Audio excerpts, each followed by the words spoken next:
tonight? You know that I'm attractive? But don't worry about them, because they have the sense of humor thing going for them at least.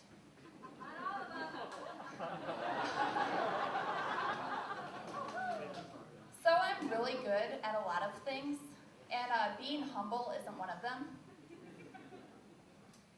And this presents a problem when someone's trying to impress me, because they'll tell me things they're good at, or like they'll tell me a story, and I'm always trying to one-up them. And I feel kind of bad about it, because it's emasculating if it's a guy. So to make up for it, I just give them a hand job. That way they know that they're still better than me at that, at least. The only problem is I'm one-upping people so frequently, and practice makes perfect. So soon I'll be better at that too. So I'm wearing makeup tonight. This is not a usual occurrence for me. I think that you girls that wear makeup every day, you need to stop that, because you're making us natural, lazy girls look bad. And I just don't have the time or ambition to do it every day. I mean, I guess I could multitask. Some people put their makeup on in the car on the way to work. But I'm kind of afraid that I'll get in an accident and kill someone. Or even worse, poke myself in the eye with mascara. But I do embrace multitasking in other situations. Like whenever I take my birth control, I always take it with alcohol. So that way you're not only preventing babies, you're preventing fetal alcohol syndrome babies. I'm also a really big fan of multitasking at the gym. Like when I'm running, I listen to music, and when I'm riding the bike, I'll read a book.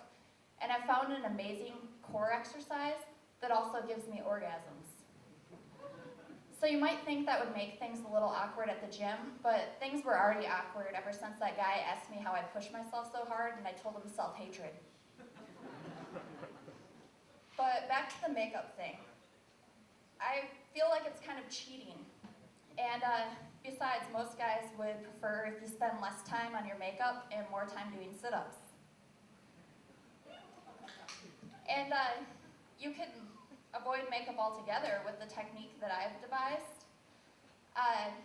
You see, scientists have realized that when a man is unknowingly subjected to the smell of a woman's vagina, he'll rate her attractiveness higher on the attractiveness scale. So when I go out now, instead of doing my makeup, I just masturbate and then head to the bar. I also don't really understand fashion that much. Like, it's not really my thing. The fashion that I am most perplexed by, though, is single guys wearing wedding rings. At least I assume they're single, because they never mention their wives when they're buying me drinks at the bar. But sometimes when you go out, you don't actually want to get hit on or talk to anyone. I find that happens to me when my arm's sore from giving too many hand jobs. So when that happens, I'll dress down to go to the bar. I'll put my hair in a ponytail, and I'll wear some boyfriend jeans, which I think are really accurately named, because when you're wearing them, you look like you're a boyfriend in a lesbian relationship. So I'm not from around here, so all of my family lives out of state, and I try to keep up with them via Facebook.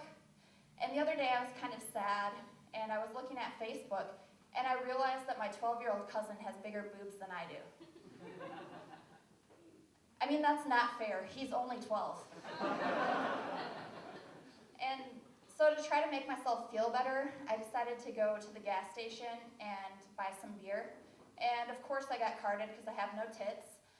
And I handed the guy my license, and he said, "You're from here?" And I was like, "Well, not originally, I'm from Michigan." He's like, no, you don't look American. I'm like, "What?" He's like, "You look like you're German."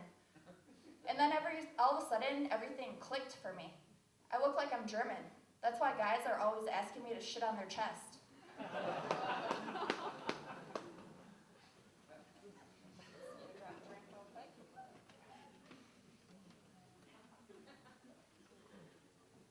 So I'm petrified of having kids.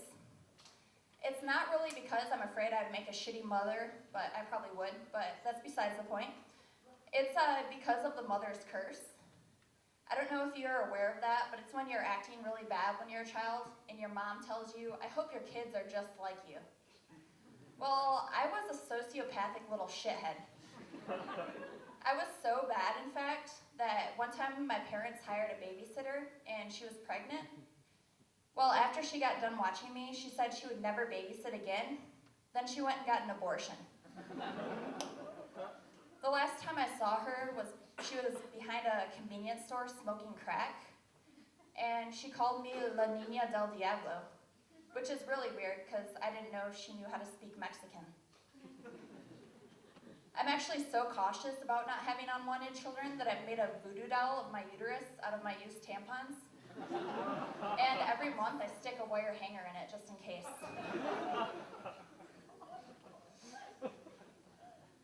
But I really don't have to worry because lately my sex life has been pretty boring anyways.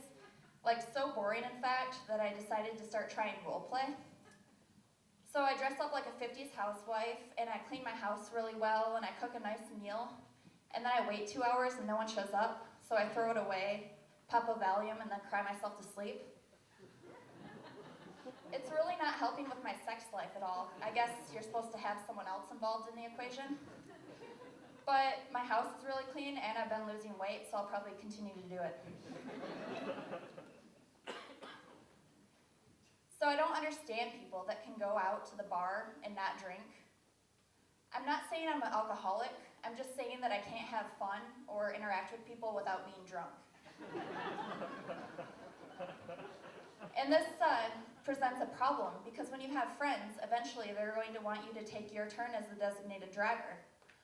Well, when it's my turn to be the designated driver, I'll go to the bar and I'll sit there for 15 minutes and it's the most awkward, terrible 15 minutes of my life, and then I'll get drunk. And then I'll feel bad about what I did, so I'll just call a cab and leave all my friends at the bar. Which is probably why I don't have any friends anymore. And, I mean, it would be easier if I lived closer to the bar, you know, because then, I mean, drunk driving's bad. But if it was only a mile, I could understand. But I live all the way out in North Madison, so it's more like a drunk road trip. And my neighborhood out there, like, it's a pretty nice neighborhood. Or at least it used to be, until the sex offender moved in. I still feel kind of bad for dropping everyone's property values like that. But I'm finding it easier and easier just to stay at home and drink alone instead of going out to the bar. Because I realized, like, I'm not really into one-night stands because I can masturbate a lot better than most people can fuck me. And I also don't need the meaningless sex to feel empty. I mean, my lack of friends and my very repetitive job already does that for me. But I actually do have friends, like I'm always saying that. I have like acquaintances around Huntsville, and then I have friends, but they're all out of state. And I find it's really hard to get them to visit me here. And I understand because the trip 20 to 30 years back in time that you have to take to get into Alabama is kind of arduous. But there are some of the older Southern traditions that I do like. Like when people say, "bless your heart." I mean, I can't think of a nicer way to call someone a stupid slut to their face. And I also like the tradition of cooking baked goods for people, you know, sharing them with your friends and your neighbors and everything. Because that way, when one of my neighbors pisses me off, I can bake them some brownies with poison in them and they won't be suspicious. The one thing that I can't seem to get used to, though, is how often people in the South want to talk about football and religion. But I thought of a solution to at least one of those. If there was a way to make sure that there was a SEC football game every Sunday during church time, people would stop talking about religion. And that's all I have for you guys tonight. Thank you very much.